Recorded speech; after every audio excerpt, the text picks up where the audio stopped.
él. ¿Alguien de aquí ha visto Narnia? Sí. ¿La 1 o la 2?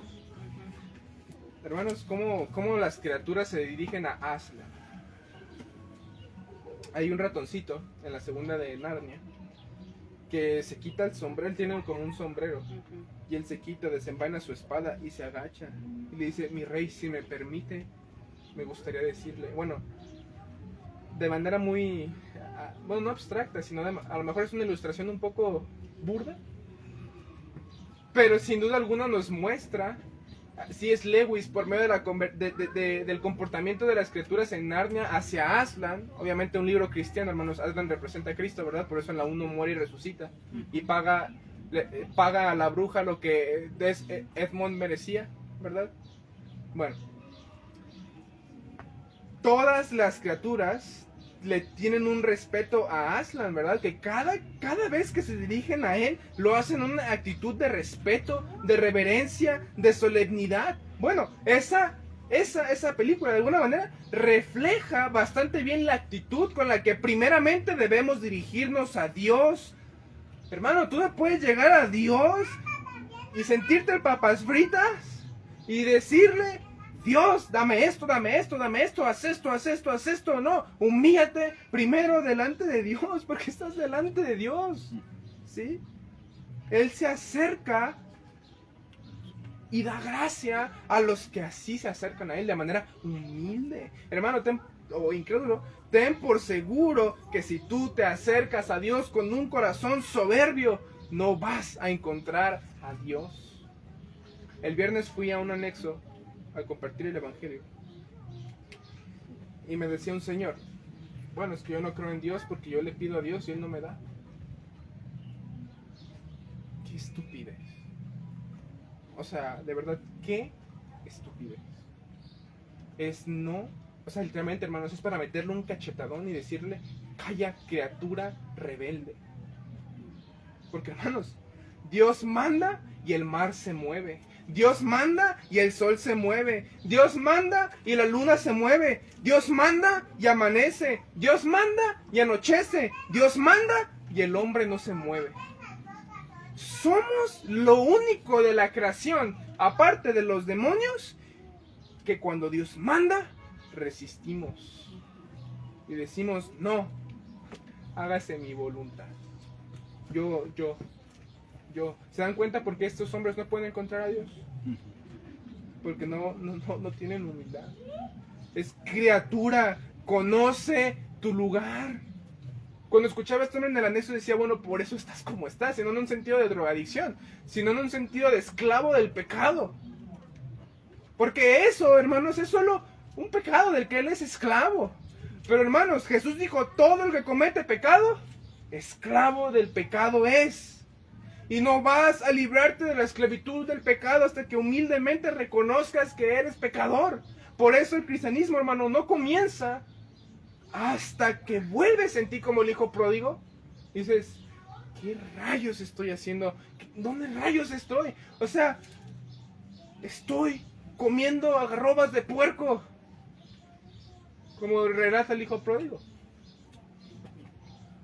La verdadera humildad, hermanos, empieza cara a cara con Dios.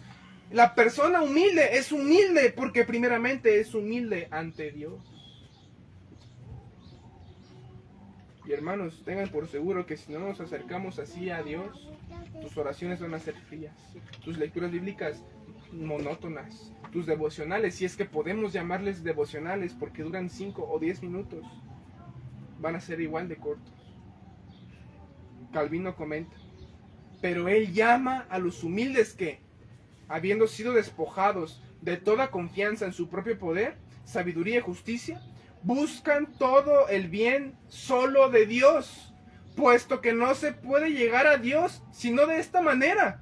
¿Quién, habiendo perdido su propia gloria, no debería voluntariamente humillarse? O sea, hermanos, por eso Jesús dice: bienaventurados los mansos y humildes, porque de ellos es la tierra. ¿Qué hacen los humildes, hermanos? Renuncian a sí mismos.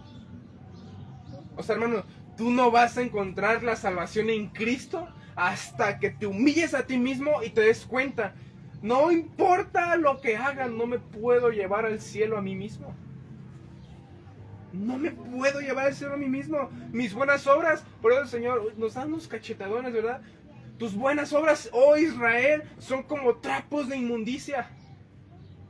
No me sirven. Son trapos para leprosos, son trapos que apestan, son trapos que no sirven. Hermanos, Nabucodonosor cayó en la locura y se comportó como un animal por causa de su soberbia. Quienes hayan leído Daniel, ¿por qué cayó Nabucodonosor en locura? Porque dijo, oh, cuánto me he engrandecido, miren lo que he logrado. Pero él no sabía que Dios había llevado a Babilonia para llevar juicio a Israel. Y cuando Nabucodonosor dijo estas palabras, hermanos, la escritura nos relata que Nabucodonosor literalmente se iba a los montes a pastar. Él comía pasto como una vaca, como un burro, como un caballo, era un animal. Hasta que reconoció, hermanos, hasta que Nabucodonosor reconoció su lugar como criatura, dice la escritura que su razón le fue devuelta. Hermanos, los soberbios son así. No conocen su lugar como criaturas. Hermano, hermana, somos criaturas. Somos criaturas. ¿Es tan complicado entender esto? Somos criaturas y Dios es Dios. Humíllate delante de Dios y te aseguro que lo vas a encontrar. ¿Por qué? Porque lo dice en su palabra. Humillaos pues bajo la poderosa mano de Dios. Santiago dice, acérquense a Él y Él se acercará a vosotros. Por estas personas que dicen, es que busco a Dios pero no lo encuentro. Soberbia. Lo estás buscando a tu modo, lo estás buscando como tú piensas, lo estás buscando como tú quieres. Primero es necesario que te humilles bajo la poderosa mano de Dios. Y dice que Él se acerca y da gracia a ellos. En segundo lugar, hermanos, la humildad es gozosa. Vemos que la humildad es voluntaria porque nace con Dios. Por tanto, la humildad es gozosa porque, hermanos, ¿qué mayor deleite puede tener un verdadero creyente sino hacer la voluntad de su Padre? Hermano, la humildad es gozosa porque cuando te humillas delante de Él, sigue el siguiente paso, hacer su voluntad. Y es gozosa porque qué mayor gozo puede tener el creyente que hacer la voluntad de su Padre. Es gozosa porque sabe que camina con rectitud delante de su Dios. Pero sobre todo es gozosa porque no tiene que llevar las cargas pesadas de la arrogancia, la aprobación de los hombres y la vanagloria. O sea, hermanos, la humildad es gozosa porque sabe quién es. Sabe que es criatura, pero sabe quién es Dios mayormente. Hermanos, la humildad es voluntaria, es gozosa. Y al ser voluntaria y gozosa, la humildad produce un fruto. ¿Y cuál es ese fruto? Que tengamos de nosotros un concepto apropiado de nosotros. Vayan a Romanos capítulo 12.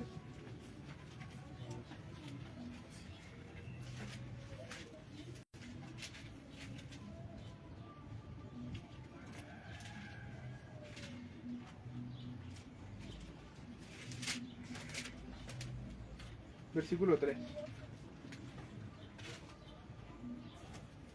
Digo pues, por la gracia que me es dada, a cada cual que está entre ustedes, que no tenga más alto concepto de sí que el que debe tener, sino que piense de sí con cordura, conforme a la medida de fe que Dios repartió a cada uno. Hermanos, cuando nos estimamos a nosotros mismos como deberíamos, debemos hacerlo, o deberíamos contemplar dos aspectos. Número uno, la indignidad por nuestro pecado, y segundo, la gracia de la salvación. En este versículo, hermanos, Pablo nos describe que la humildad es el correcto concepto de sí mismo. Eso quiere decir que, como ya vimos, conozcas tu posición como criatura, hermano, conoce tu posición como criatura. Hermanos, somos tan frágiles que un simple virus, una simple bacteria nos mata. ¿Dónde está, hombre, tu gloria? Si alguien te estornuda en la cara, te enfermas, y si no tienes tus defensas correctamente, te mueres. Hermanos, el cáncer, que ya me salió esto, que ya me salió lo otro.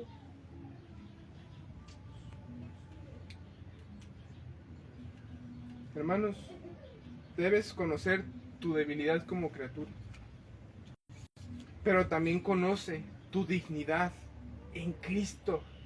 Por eso por eso la humildad no denigra. Por eso la humildad no es que te tires al suelo y te autoflageles, sino que la verdadera humildad nace de conocer a Dios, conocer tu posición como criatura, pero también entender tu posición en Cristo. Por eso, hermanos, recuerda quién eres en Cristo, no tú, sino en Cristo. Ciertamente, un pecador que se ha rebelado en contra de Jehová, pero también ciertamente un pecador que ha sido redimido por Él. Ambas cosas, hermanos, nos da el panorama correcto de quiénes somos y lo que somos.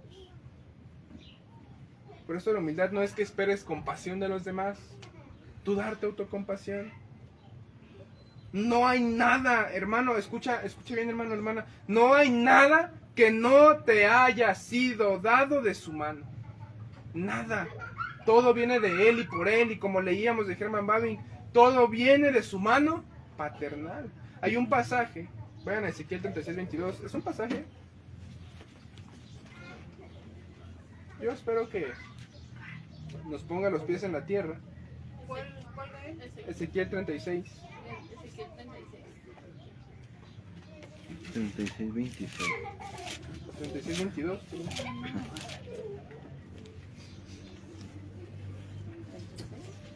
36:22. Amén. Por tanto, aquí el contexto, hermanos, es Israel se había apartado de Dios, como siempre. Israel había apostatado contra Jehová, habían ido tras sus ídolos, ¿sí? Ezequiel ya vivió el exilio, ¿sí? Ezequiel ya está en un tiempo donde Israel está esperando palabras de aliento del Señor, aire fresco por parte del Señor. ¿Por qué, hermanos? Porque el Señor siempre había restaurado a Israel. El contexto acá es que Dios les está prometiendo restauración, pero fíjense por qué Dios les iba a traer restauración. Versículo 22. Por tanto, di a la casa de Israel, así ha dicho Jehová el Señor, no lo hago por vosotros, oh casa de Israel, sino por causa de mi santo nombre, el cual profanaron ustedes entre las naciones a donde han llegado. O sea, ¿qué está diciendo el Señor? Israel, yo los voy a restaurar, pero no por ustedes, por mi nombre. Por mi nombre. Hermanos, a veces, de verdad, a veces, el Señor no ha cambiado, ¿eh? El Señor es el mismo. Y a veces, hermanos, yo medito en mi pecado y medito cuántas veces he pecado delante del Señor. Y esto es lo que me trae consuelo. No yo mismo, sino que por amor a su nombre, Él me va a hacer entrar a la tierra prometida. A veces mi oración es, Señor, no me dejes morir en el desierto como Israel. Y luego llega este pasaje y me dice, Gael, no te voy a llevar a la tierra prometida porque seas tú. Te voy a llevar por amor a mi nombre. Cuando Dios va a exterminar a la nación de Israel con Moisés, ¿qué le dice Moisés? Moisés no mueve el corazón de Dios a pobrecito pueblo. No, Moisés le dice, Señor, ¿qué van a decir de ti? ¿Que los sacaste para matarlos? No sea así, Señor, sino que por amor a tu nombre no destruyas este pueblo. Bueno, hermanos, es igual. Señor, ¿qué van a decir de ti? ¿Que me diste salvación para dejarme morir en el desierto? Por favor, Señor, llévame a la tierra prometida por amor a tu nombre. Hermano, date cuenta, tú vas a llegar al cielo no por ti, sino por amor a la obra de Cristo que Dios el Padre tiene. Tú no importas, yo no importo, hermanos. Eso debe producir humildad en nosotros. Tú no importas, yo no importo, tu situación no importa, mi situación no importa. No en un sentido frío, porque a Dios obviamente le interesa, por eso nos dice, ¿verdad? Miren los pájaros, ellos comen, pero hermanos, seamos sinceros, no importa en un sentido de que Dios no deja de ser Dios con o sin nosotros. En ese sentido no importa. Entonces, hermanos, el último y tercer punto. Si entendemos que la humildad es gozosa y voluntaria porque nace de conocer a Dios y humillarse delante de Dios, y si la humildad es producida al entender que somos criaturas y que ni siquiera la salvación es por nosotros, sino por amor a Dios mismo, ¿qué debe producir en nosotros? Bueno, la ortopatía o el sentir correcto a la luz del carácter y obras de Dios es la humildad. El resultado natural, el fruto y efecto necesario de humillarse ante Dios será una estimación respetuosa no solo ante Dios, sino ante los hombres. Vayan a Filipenses capítulo 2.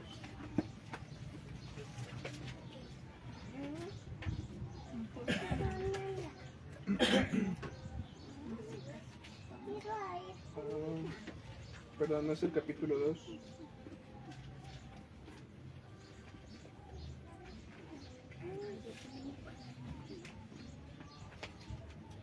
Ahorita les digo qué capítulo, hermanos, rápidamente. Ahorita lo encuentro. No lo anoté porque me acaba de llegar a la mente.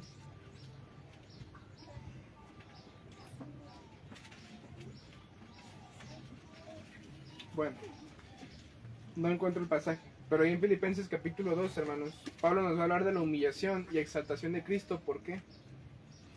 Había un conflicto en la iglesia de Filipenses. Había dos hermanas que estaban peleadas en la iglesia de Filipos. Entonces Pablo, para arreglar el conflicto, lo que va a hacer Pablo es decirles, ¿saben por qué tienen conflictos? Porque se creen mucho y se sienten mucho y piensan que nadie tiene derecho a decirles algo o hacer algo en contra de ustedes. Dice, por tanto, versículo 1 del capítulo 2, por tanto, si hay alguna consolación en Cristo, si algún consuelo de amor, si alguna comunión del Espíritu, si algún afecto entrañable, si alguna misericordia, completad mi gozo sintiendo lo mismo, tendiendo el mismo amor, unánime, sintiendo una misma cosa. Versículo 3, nada hagáis por contienda o por vanagloria, antes bien con humildad, estimando cada uno a los demás como superiores a él mismo. Entonces, hermanos, la humildad, al nacer de la humillación delante de Dios, te va a llevar a que no solo seas humilde con Dios, sino que seas humildes con los hombres y los consideres superiores a ti mismo. Podemos mirar, hermanos, a los demás como si fueran superiores a nosotros. Entonces, hermanos, pregúntate en la iglesia, en tu trabajo, en tu casa, en lo que tú quieras, ¿quién rayos soy yo para merecer el trato más digno? Es que el hermano me habló mal, es que el hermano hizo, es que el hermano, es que el hermano, es que la hermana. ¿Quién rayos eres? ¿Quién rayos soy? ¿Se dan cuenta? Cuando comparto el evangelio, hermano, no lo digo en ese momento, pero lo recuerdo. Y digo, o le estoy compartiendo el evangelio a una persona, ¿no? Y aunque no se lo expreso a esa persona, lo estoy pensando. Y digo, mira, si Dios me salvó a mí, te puede salvar a ti. ¿Por qué? Porque si Dios me perdonó a mí tantos pecados, tantas maldades, puede salvar a ti. Y cuando Pablo decía el mayor de los pecadores, de los cuales soy el primero, Pablo no lo decía en un sentido de ay, pobrecito de mí, no, o sea, en verdad Pablo se veía a sí mismo como el mayor de los pecadores. Y decía un autor, yo estoy de acuerdo con todo en la escritura, excepto con una cosa: que yo soy el mayor de los pecadores, no Pablo. Eso dijo un autor alguna vez. Y en verdad, hermanos, no lo digo con humildad falsa, sino genuinamente delante del santo Dios. Me veo y digo: oh Dios, ¿perdonarás mis pecados una vez más? Del que más te ofendió de tu casa. Hermanos, a veces cuando peco, y no en una humildad falsa, sino en una sinceridad, se las comparto y digo: Señor, ¿quién peca contra ti como yo lo hago? ¿Quién te ofende tanto como yo lo hago? Y eso, hermanos, produce humildad en mí y debe producirla en ti también. De manera que cuando vas con tu hermano, vas con humildad. La humildad se ve en la práctica. Cuando dices con un corazón sincero que no busca lo suyo: hermano, yo creo que usted puede hacerlo mejor que yo. Hermano, yo creo que usted está más capacitado que yo. Hermano, mi deseo es servirle, porque Jesús me ha servido a mí. La humildad, hermanos, respeta. La humildad honra. La humildad trata con dignidad. Ahora bien, hermanos, esta disposición no se debe entender como un complejo de inferioridad o baja estima. Jesús fue humilde y no padeció de baja autoestima. Hermanos, ese cuento de la baja autoestima es una tontería. Es una estupidez. ¿Saben por qué existe eso de la baja autoestima? Porque te amas tanto que estás pensando solo en ti. Hasta que te des cuenta que tal concepto como la baja autoestima nace de un corazón que necesita ser amado, y que solo ese corazón va a ser amado correctamente por la persona de Dios, y que entienda su posición delante de Dios. Cuando Dios, hermanos, yo creo que en estos tiempos se ha perdido el poder, vaya, no el poder, pero sí como el impacto que la frase Dios te ama tiene. Y hermanos, yo no sé si tú en verdad has contemplado, te has preguntado: hermanos, ¿por qué Dios nos invita a que nos arrepintamos?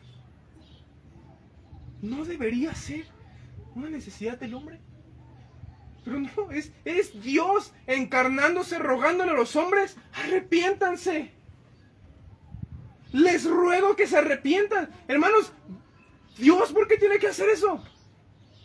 Que nos destruya, nos manda al infierno y al diablo todo. O sea, ¿por qué Dios nos busca con tanto afán y decirnos: arrepiéntanse? ¿Y el hombre? No quiero. Oh, qué necios, de verdad. O sea, no nos entra en la cabeza. Por eso la condenación es justa, es digna de la muerte. De verdad, cuando el salmista decía: ¿quién es el hombre para que te fijes en él? De verdad es como: Señor, ¿por qué nos buscas? ¿Por qué nos amas? ¿Por qué te encarnaste? ¿Por qué te entregaste? ¿Por qué? Señor, no lo necesitas. ¿Por qué nos buscas con tanto afán? Y nuestra respuesta es fría. De verdad, hermanos, que cayera fuego del cielo que nos consumiera. Porque el Santo de Israel no tiene por qué andar mendigando de sus criaturas que lo respeten, que se arrepientan o que lo honren, como Él debe ser honrado, amado y respetado. Por eso, hermanos, todo el corazón humilde encuentra a Dios.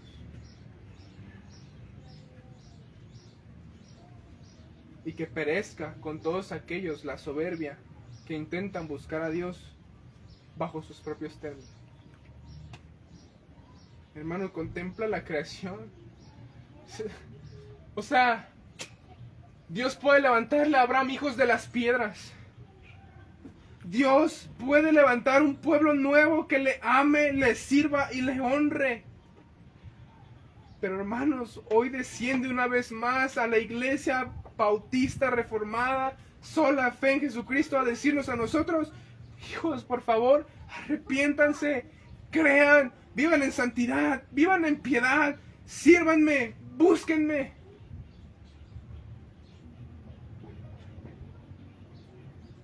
Señor,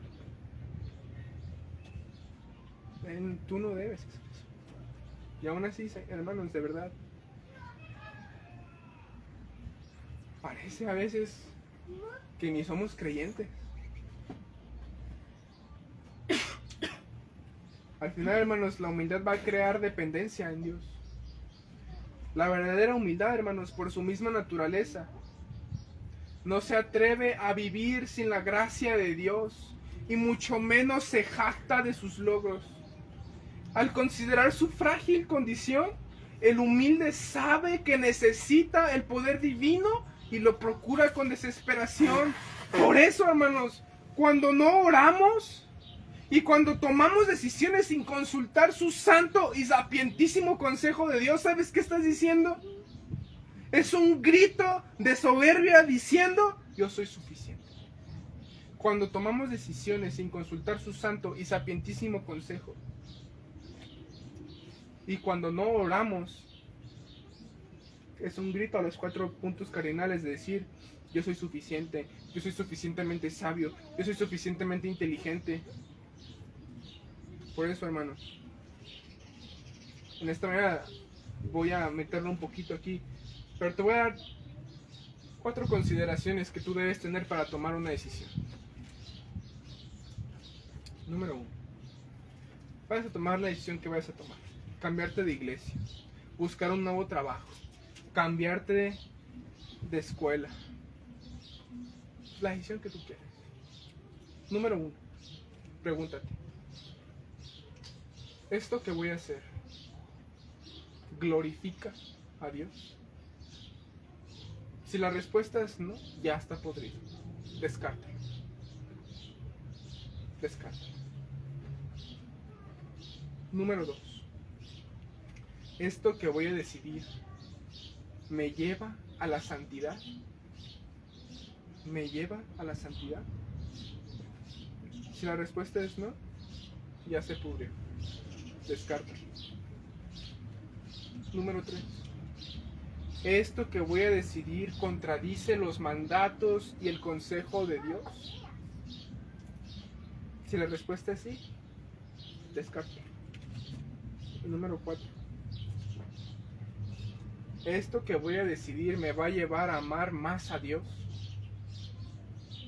Si la respuesta es no, descártalo. Hermanos, tú no debes tomar ninguna decisión sin considerar estas 4 cosas.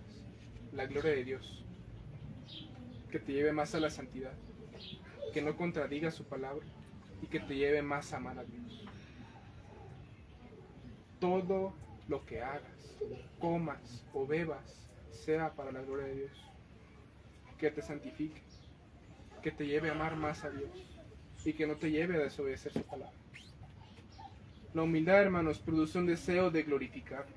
La humildad está abrumada por la misericordia que ha recibido y lo que más procura es reconocer a Dios en todos sus caminos. Su mayor anhelo es glorificarle. La humildad no se siente cómoda con la autoalabanza ni con la jactancia, pues teme robarle la gloria a Dios. Y cuando tú eres soberbio, hermano, cuando yo soy soberbio, hermano, le estamos robando la gloria a Dios.